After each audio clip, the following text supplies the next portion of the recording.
Yung sa pag-amin niya, alam mo personally, Maharlika, bilang abogado, bilang Pilipino, bilang maisog, yung bagong set ng senador for the 20th Congress, hindi naman sila bound nung rules ng 19th Congress. Bago na ito basura na, kumbaga functus officio na.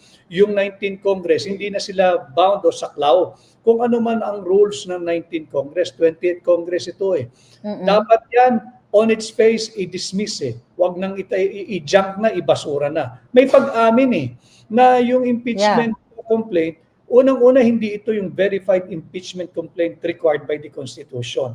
Babalik na naman tayo doon sa hinihingi ng hakbang ng maisog, yung to uphold, defend, and respect the Constitution.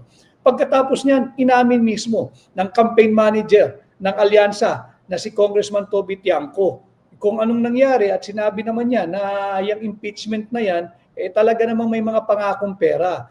Pagka ikaw ay motivated by money, that is corruption. Kahit anong tingnan mo, kahit anong paliwanag mo, corruption yan.